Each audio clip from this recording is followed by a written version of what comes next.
اطلاع لیٹ ملی چونکہ جس نظام کے تحت میں آیا، مجھے تو یہ بھی پتہ نہیں تھا، صبح مجھے اطلاع ہوئی کہ آپ نے وزیر اعظم آزاد کشمیر کا حلف اٹھانا ہے۔ یہ بھی نئی بات ہے، لوگ شیروانیاں اور جیکٹیں اور کپڑے تیار کیے ہوتے ہیں، تو میں اس سے پتہ نہیں یہ کس نے مجھے کپڑے لا کے دیے ہیں، میرے پاس کپڑے بھی نہیں تھے۔ تو میں سیاسی کارکن ہوں اور سپاہی ہوں۔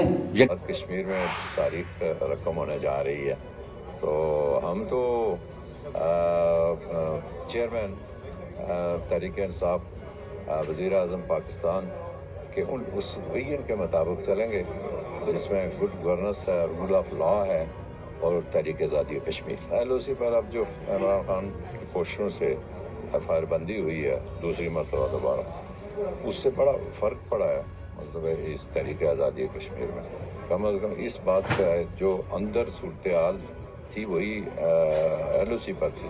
ایل او سی کی بند ہوئی تو اب اندر کی سوچیں گے انشاءاللہ کہ اس کو کس طرح ٹھیک کرنا۔ یہ ساری اپوزیشن ہماری اپنی ہے، اسی ریاست کے رہنے والے لوگ ہیں، کوئی مسئلہ نہیں، اپوزیشن تو ہوتی ہے نا، ہونی چاہیے۔ اپوزیشن بغیر پارلیمانی نظام ہی نہیں ہے، تو ہم اتنے بڑے قد کاٹ کے لوگ اپوزیشن میں تو ہم ان کو ویلکم کریں۔ باقی پھر سارے راضی ہو گئے، جو سارے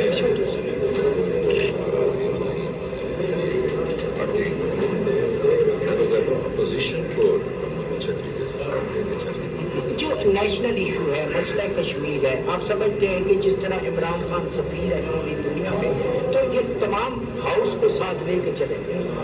یہاں یہ آزادی کا بیس کیمپ ہے اور اس کے لیے جو بھی قاعدہ وہاں ہے اس کو سب سے پہلے کشمیری مضمون کشمیری پہلے سے سوچنا پڑے گا، یا ان کے لیے دوسرا میں ایل او سی کا رہنے والا ہوں، تو اس پر میں دیکھتا ہوں کہ دوسرا نمبر ایل او سی کا ہوگا، تو تیسرا نمبر جو ہے وہ آزاد کشمیر ہے جس کی ڈیولپمنٹ کرنی ہے، جس کو ہم نے واپس نہیں ہے اور اس طرح کا ماحول پیدا کرنا ہے کہ وہ کشمیری ہمارے لشکر کشمیری عوام کے لیے ایک آخری میسج جو آزادی کی جنگ ہے، جو وہ لوگ جو برداشت کر رہے ہیں ہمیں اس کا پورا احساس ہوا ادراک ہے۔